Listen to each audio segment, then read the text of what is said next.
नमस्कार, आप देख रहे हैं पब्लिक लाइव न्यूज और आपके साथ हूं राजेश विश्वकर्मा। दरअसल गुजरात की आर्थिक राजधानी सूरत में सबसे बड़ा रफ डायमंड का कारोबार जो है वो सूरत में अक्सर हुआ करता है। ऐसे में पिछले कई सालों से डायमंड क्षेत्र में काफ़ी जो है रौनक दिखाई देती थी, लेकिन पिछले कुछ सालों से लगातार जो है वो डायमंड क्षेत्र में मंदी का माहौल जो है वो देखने को मिल रहा है।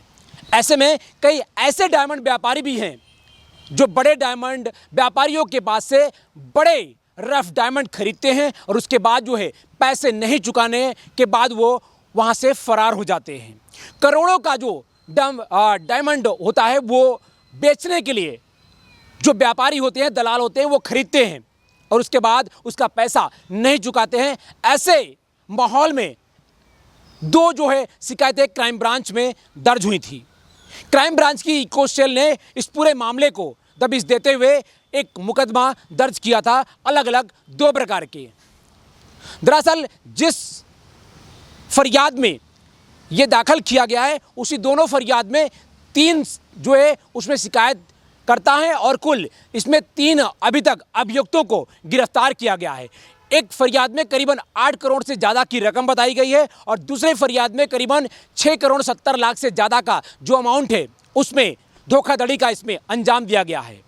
कुल मिला के एक बड़े पैमाने पर जो है धोखाधड़ी का शिकार डायमंड व्यापारी हो रहे थे। इसीलिए ये डायमंड व्यापारी जो है सूरत शहर पुलिस कमिश्नर अनुपम सिंह गहलोत को ये पूरी दास्तां बताई थी, जिसके बाद अनुपम सिंह गहलोत की अगुवाई में सूरत की क्राइम ब्रांच में ये शिकायतें दर्ज हुई थी, जिसके बाद जो है इको सेल इस पूरे मामले की छानबीन कर रही थी। इसी बीच 3 जो अभियुक्त हैं इसमें गिरफ्तार किए गए हैं। तीनों अभियुक्तों से पूछताछ चल रही है और कि ये पैसा जो डायमंड लिया वो डायमंड कहाँ बेचा और इस डायमंड का पूरा अमाउंट जो है वो कहाँ खर्च किया है। ये तीनों को गिरफ्तार करने के बाद पुलिस जो है इनको कोर्ट में रिमांड के लिए पेश किया गया था। हाल में जो रिमांड पर दोनों आरोपी हैं और इनसे पूछताछ भी इको सेल कर रही है। हालांकि सबसे महत्वपूर्ण बात यह है कि सूरत शहर के जो इलाके हैं जहां पर रफ डायमंड का बड़ा कारोबार होता है और बड़े पैमाने पर वहां पर रोजाना टर्नओवर भी होता है, ऐसे में कई जो है धोखाधड़ी करने वाले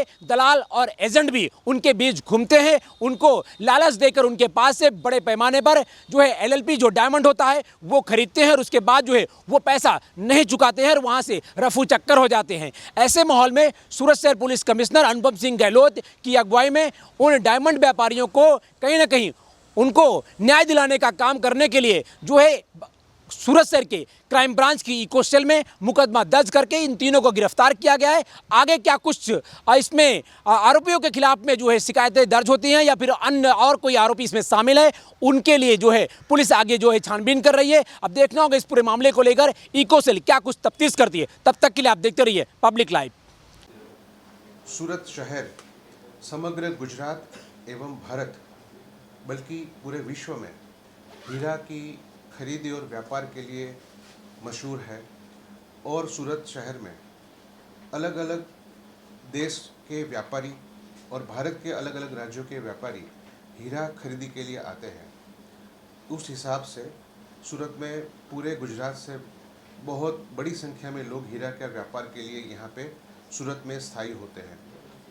कई बार ऐसा होता है कि व्यापार करने के लिए जो जेन्युइन व्यापारी है उनके साथ कई व्यापारी जो धोखाधड़ी करने के इरादे से आते हैं, वो हीरा खरीद करने के बाद हीरा लेके चले जाते हैं और यहाँ के व्यापारियों के साथ धोखाधड़ी होती है, छेतरपिंडी होती है। उसी प्रकार के 2 बनाव सूरत में बने हैं, जो दोनों बनाव में हमने फरियाद दर्ज कर दी है।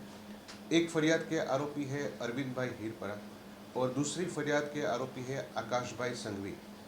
अरविंद भाई हीरपरा की फरियाद में आरोपियों ने कुल 8 करोड़ 20 लाख के हीरा का चीटिंग किया हुआ है और आकाश भाई की जो फरियाद है उसमें कुल 6 करोड़ 70 लाख रुपए का चीटिंग किया है।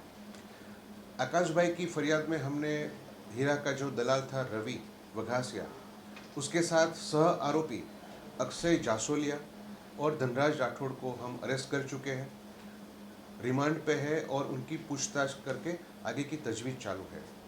अन्य जो गुना है अरविंद भाई हीरपरा फरियादी है, उसमें हमने आरोपी जितेंद्र को अरेस्ट किया हुआ है, रवि को भी उसमें हमने अरेस्ट किया है और उन्होंने व्यापारियों से जो हीरा लिया था वो हीरा आगे किसको बेचा है, वो पैसा का क्या किया है,